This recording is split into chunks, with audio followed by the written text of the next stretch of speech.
Honorable Ministers, in the last few years, workers of Ghana have faced serious assaults on their constitutional right to form or join trade union. In the face of deteriorating standards, workers who muster the courage to join or form trade unions face victimization from unscrupulous employers. Brother Chairman, I cannot end this address without drawing attention to key national issues bothering workers and Ghanaians.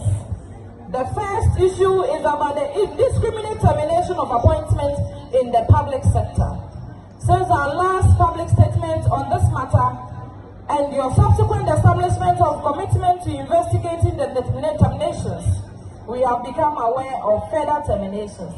The latest one being the mass terminations of Ghana Maritime Authority, where people recruited 5 years ago are being terminated.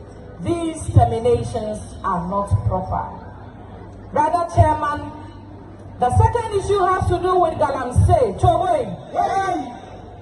We in organized labor are surprised that 5 months into your reign, the galamsey menace is getting worse. The destruction of our environment, including our forests and water bodies, is increasing with rapidity. We expect you to provide leadership in stopping the menace of galamsey. We expect government to immediately revoke, not amend, legislative instruments LI 2462. Remember, organized labor has a letter from your predecessor suspending the LI 2462 pending its revocation. LI as a legal doorway through which reckless mining activities have taken root in ecologically sensitive areas. We urge your administration to take decisive action to close this chapter and lead a new approach that prioritizes environmental protection and responsible land use. Brother Chairman, the third issue relates to the revision of the Labour Act 651. The labor rights abuses I have mentioned earlier are rooted partly in the gaps in the Labour Act. Organized labor had worked with the previous administration to review the Labour Act. The objective is to offer more and better protection to workers. We expect the current government to work with organized labor to bring finality to the labor law review process.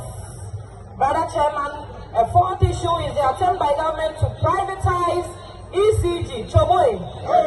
Organized labor acknowledges the multiplicity of changes affecting the energy and electricity sector of the country. The high energy sector debt strengthens the sustainability of the sector and overall fiscal stability of the country compared to our income levels. Ghanaians are paying extremely high electricity tariffs. The second needs reforms.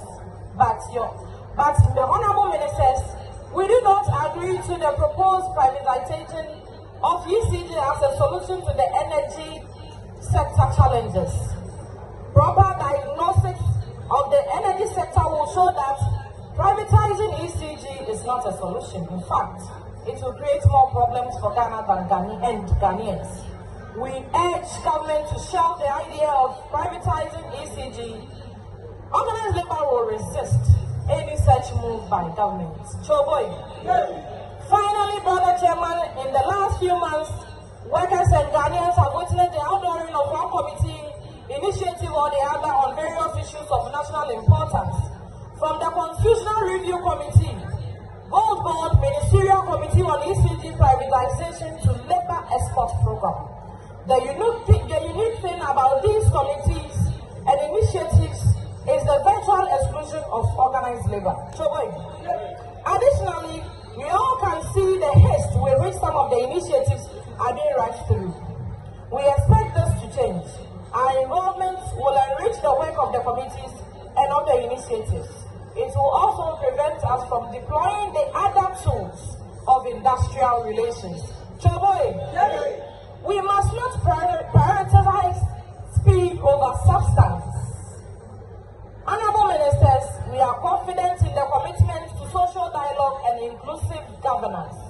We trust that under this leadership, the Labour Front will see renewed attention and thoughtful reforms that reflect the spirit of fairness and social justice. Let this be the year we begin to reset the system in favor of dignity, equity, and shared prosperity. Let us work together, government,